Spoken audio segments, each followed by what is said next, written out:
This is the main square in Passchendaele, Passendale in Dutch,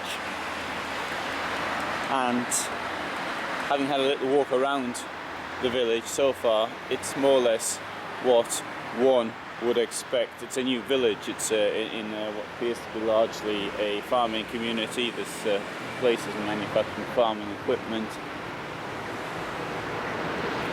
Obviously, when this was captured during the Third Battle of Ypres on the 10th of November 1917, it was completely destroyed, and that effectively marked the end of the offensive.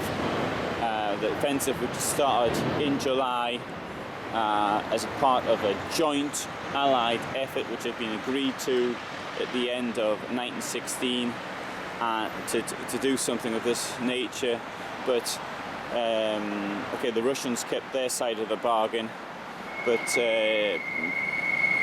by the time this battle came to an end, Italy was under severe pressure at Caporetto.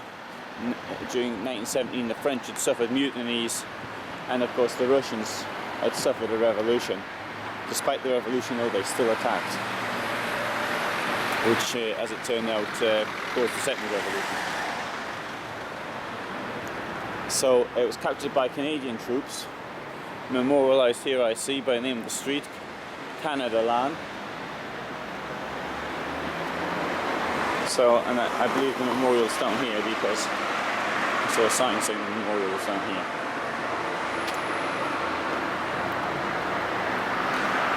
The Battle of Passendale, or the Third Battle of Ypres, I should really say, is noted for the mud. This was because the battle started at the end of July 1917. There were those in the Allied camp who thought it was pointless, particularly after what had happened on the Somme the previous year. And one of the people thought it was pointless, in fact, was the King of the Belgians, who said the Belgians can hold the line on the Ypres River, but attacking in strength over the tops of trenches will just bring death unnecessarily.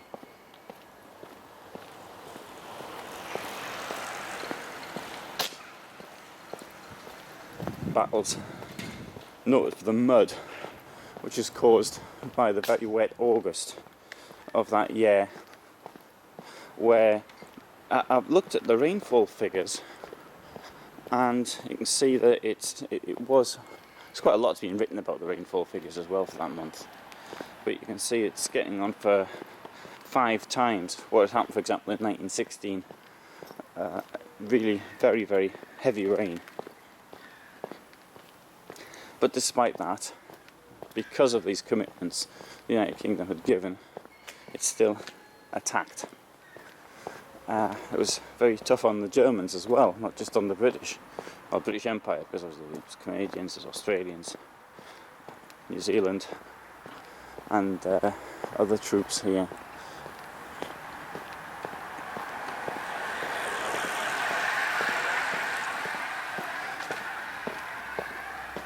One part of the battle, Germans were massed to counterattack. British artillery hit them for their own attack, and when the British troops did arrive, they found trenches full of dead Germans. Also, Ypres, well, this is the second Battle of Ypres in 1915, is noted for the first use of poison gas on the Western Front, although it had been used 3 months earlier in Poland, a place called Bolymów, which is near Skierniewice. It had been used there for the first time. That's deadly poison gas, because the first use of poison gas was somewhere, it was also in Belgium in August 1914, but that was tear gas. Someone's selling a camper van there. Oh, it's a nice looking one as well.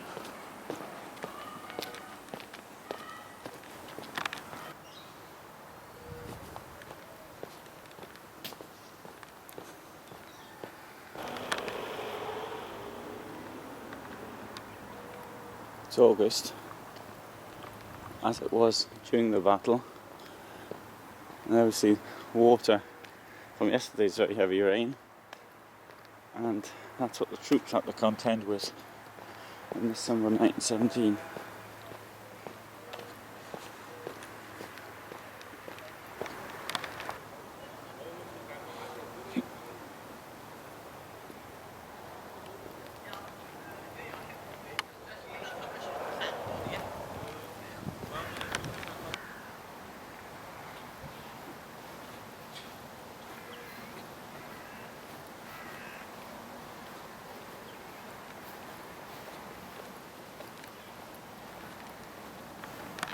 The Canadian Corps, in October-November 1917, advanced across this valley, then a treacherous morass, captured and held the Passchendaele Ridge. Honour to Canadians who, on the field of Flanders and of France, fields of Flanders and of France fought in the cause of the Allies with sacrifice and devotion.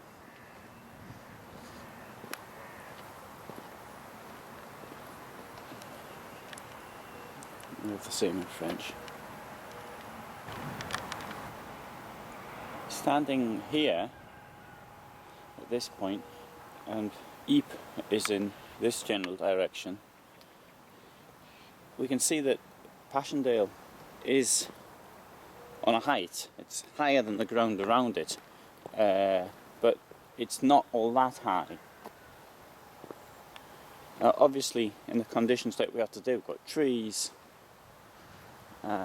buildings, but then there was nothing. I think that part of this area was wooded before the First World War, because you can see in photographs what appears to be the remains of a forest. Now, with everything clear, then suddenly it'd be a position which dominates, which of course it isn't today.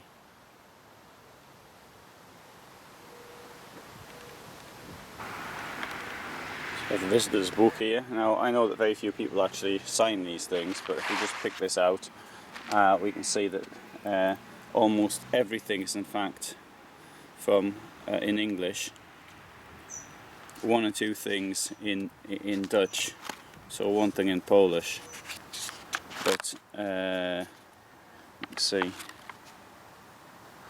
so put my comment in there, and we'll put this back where it belongs, and we close that. You get these in many memorials, British military cemeteries, or British Empire, or Dominions of Canada was.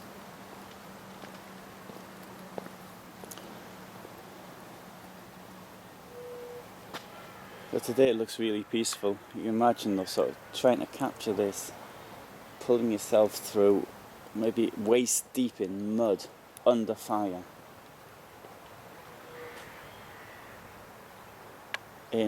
although it was summer, in very cold conditions.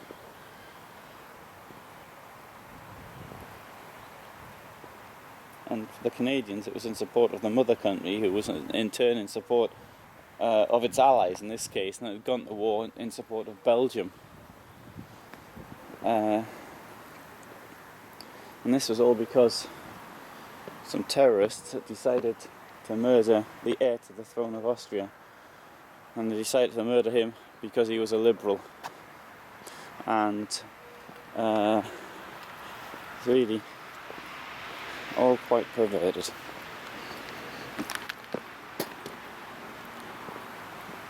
And then what happened as a result of the war? In the main square is a memorial to those who died in 1940 as well, because the Second World War was really a result of the First World War. Maybe this war was a result of the Franco-Prussian War to a large extent, and was as a result of the alliance system. I think that is a subject for another film.